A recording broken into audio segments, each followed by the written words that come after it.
After spending the day with the Tesla Model S 85D, we both are really impressed with the car. But there definitely are some shortcomings that we want to talk about. Correct. First off is the styling, exterior-wise. I think they could have gone a lot more radical and extreme and make it stand out more, given how exciting and technologically groundbreaking the car itself was. They went very conservative. From the outside, it doesn't look that special. I don't think it's that good-looking of a vehicle, proportion-wise. Again, they probably styled it to have good aerodynamic qualities. But even the latest update to the newest lacking of the front grille, that makes it look way better.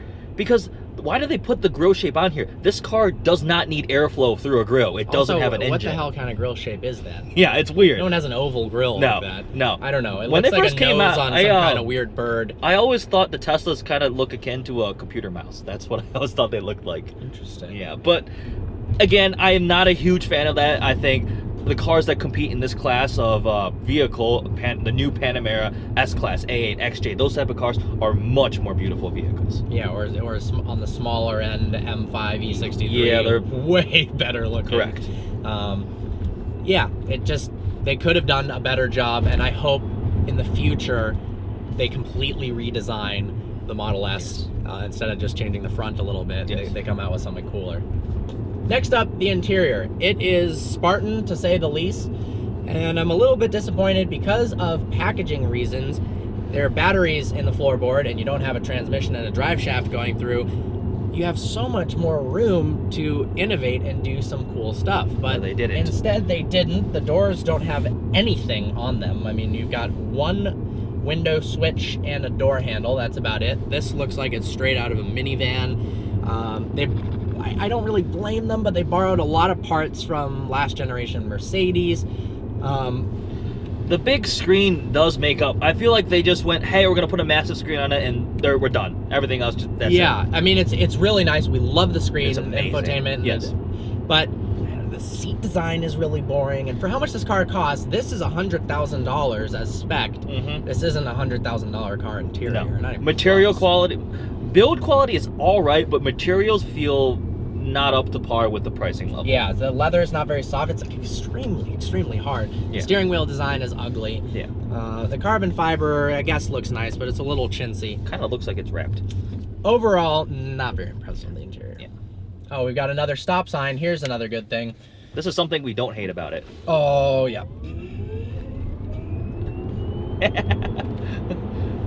That's fun. Something else that we hate about this car is the fact that there aren't that many dealerships around. The network has not been... Actually, Tesla doesn't like dealerships. They don't call them dealerships. They try to sell them like it would be an Apple store. You go in and order your car and it gets delivered at some point. But like in Michigan, if you want, the reason I've never been in a Tesla before is, one, I didn't know anybody with one, and I couldn't go and test drive one or even see one in a store. That could also be an issue if you need to get it fixed or worked on. In the case where an over-the-air update can't deal with it, you need a physical part change or something. For example, the owner of this car recently, when we first met him, he had a loaner Model S that was an old beat-up one that wasn't that nice, but it was because his car had been sent off to get fixed somewhere far away that was not close within driving distance. Yeah, the dealership thing is huge. Because they don't want to implement dealerships, a lot of states are against Tesla coming, especially Michigan with the big three and the automotive industry supporting the whole economy. That's a bummer. I wish there was Tesla stores here, Tesla showrooms, but there's not, and so it's very hard. I would never ever buy a car without test driving it. Yes. So it's really hard to get your hands on one in a lot of places. And that also, in those types of places, so they're going to have less supercharging stations and less accommodations to facilitate owning a Tesla. Yeah, correct. And if you live in a state where there aren't charging stations all over, it might be impossible, actually, to get from one part of the state to the other. Yes. I don't know if you can get to the Upper Peninsula in Michigan in a Tesla. In like a straight up drive, you might just have to like you stop at a friend's house on the way up? Leave it charging for 8 hours and then you get back on the road. Yeah, that is, again, electric car infrastructure has not developed to the point to match gas car infrastructure because they haven't been around for long enough on a mass-produced scale. They will fix that. It's becoming way less and less of an issue. But as far as actually test driving one, definitely an issue. You know what's weird? Do you remember a long time ago when Tesla said they were going to do there was a concept of they'd swap out your battery packs where you drive up and they swap in a brand new charged battery pack? What happened to that? It wasn't viable. It wasn't. There was some reason. They didn't want other people to get bad quality batteries, like if you had a brand new car, and there were a lot of issues. It was more expensive than they thought, and it was an interesting way to get around the charging time type of problem. But superchargers are pretty impressive. I mean, 50% charge in 20 minutes, not bad, not bad at all. Well, next up is the performance. Now, this might seem counterintuitive, as you've all seen us raving about the launching. The P100D doing 0 to 60 in 2.4 seconds, and the instant torque at 0 RPMs, and the seamless, awesome acceleration. But the problem is, it's pretty much only good at one thing, and that's going 0 to 60. And really, it's going 0 to 30, where it's really the fastest. Yes.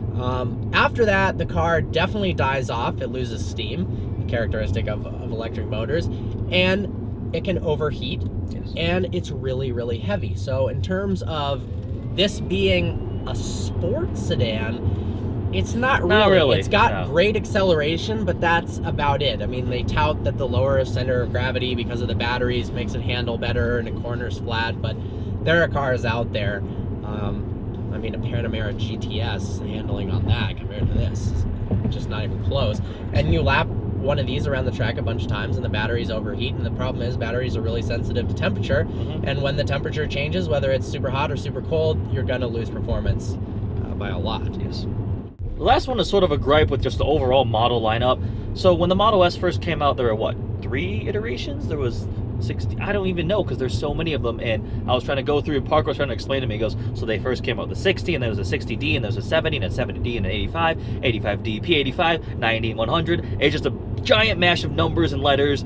And the big problem with that is you get a Tesla like this. The owner got this one, an 85D, and like very quickly afterwards, it sort of became obsolete because it wasn't the top of the line anymore, because they updated with, hey, we're going to come out with 5 kilowatt more battery pack, so it's faster, it has better range. And then you're like, well, I just got this 100,000 on the car, and it's not the top of the line. Yeah, you got the P85D, and it's like, oh, psych, P90D, and you're like, wow, 90's cool. Yeah. Nope, what, 100? And then like, P400D is coming out next month, and all of a sudden, your Tesla does 0 to 60 in 0.1 seconds, and the other people just, their car's a piece of shit. I just feel like 2.4 seconds is slow now. Yeah. I would be really annoyed. For example, if you think about it, let's just say you went and bought a brand new Mustang 5.0, and then 3 months afterwards they went, hey guys, guess what? We're adding an extra 50 horsepower than a Mustang 5.0 for the same exact price, and yours is now slower and outdated. Yeah. And by the way, you can upgrade, but it's going to cost you way more than it would have if you bought it initially. Yeah. It's my gripe with McLaren. You like McLaren so much, but they do the same thing. They do. You got the 12C, and then the people who bought a 12C in the last year, and then the 650S comes out for the same price, and there was, I mean, it just screwed people. And now there's going to be a new 650S, and there's a 570, and the 570, blah, blah, blah, blah. And there's so many numbers and letters with this car, it is pretty confusing. It's hard to find the weight and the horsepower numbers and the range on these because they change so often. Yes.